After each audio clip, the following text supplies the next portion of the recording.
We are now in the first days of a new conflict involving Israel, the United States, and Iran.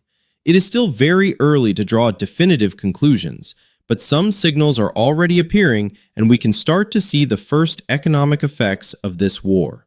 That's what I want to focus on in this video. Not because the military or political aspects are less important, they are extremely important, but because the focus here is economics and financial markets. Still, later in the video, I'll raise some questions for reflection, because this conflict, after the war in Ukraine, may be the most dangerous geopolitical confrontation of this century. And depending on how it escalates, the consequences could be catastrophic for the global economy. The first economic concern is energy transportation, specifically the Strait of Hormuz, one of the most important shipping choke points in the world. This narrow passage sits between Iran in the north and Oman and the United Arab Emirates in the south. Through this strait passes an enormous amount of global trade, especially crude oil, liquefied natural gas, fertilizers, petrochemical products. Right now, shipping traffic through the strait has almost completely stopped. Oil tankers and cargo ships are waiting outside the passage because of the risk of attacks, and this creates a cascade effect. If ships cannot transport oil, producers like Saudi Arabia or the UAE cannot keep exporting at normal levels. Storage facilities quickly fill up, and production must slow down. That's when supply disruptions begin. To understand the scale of this problem, consider how much global trade passes through this narrow corridor. Roughly 31% of global crude oil trade, 19% of liquefied natural gas, 34% of fertilizers, 32% of methanol. Even grain shipments pass through this region. This means that if the Strait of Hormuz remains blocked for an extended period, the impact will spread across the global economy.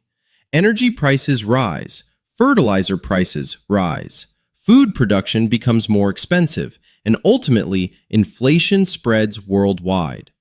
So what happens in the Middle East doesn't stay in the Middle East. It affects economies everywhere, including Europe, Asia, and the Americas. We're already seeing the first signs in the market. Oil prices surged, with Brent crude approaching $85 per barrel, rising around 7%. That's one of the biggest jumps in recent months. Fuel prices are also climbing. Diesel prices have risen sharply, approaching levels seen during previous energy crises. But the most dramatic move is happening in natural gas. European natural gas prices jumped dramatically, nearly doubling in just 2 days. Part of this surge is due to attacks on energy infrastructure across the Gulf region.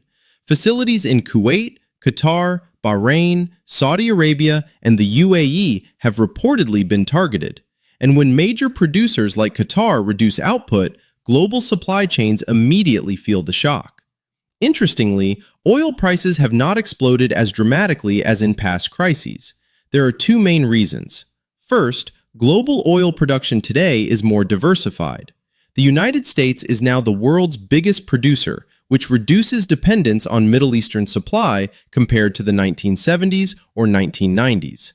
Second, this conflict is still in its early stages. We are only a few days into the war. Markets are still trying to understand whether this will remain a regional conflict or escalate further.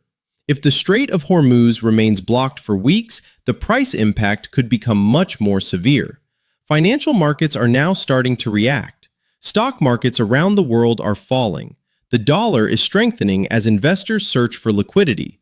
Emerging markets are under pressure, and volatility is increasing across commodities, currencies, and equities.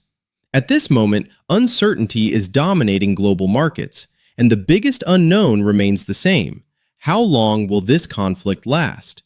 Because the longer the disruption continues, the greater the economic consequences will be. For now, we're only seeing the first economic effects of this war, but the real impact will depend on whether the conflict stabilizes or escalates. Let's hope the situation de-escalates quickly, because the consequences of a prolonged conflict would affect not just one region, but the entire global economy.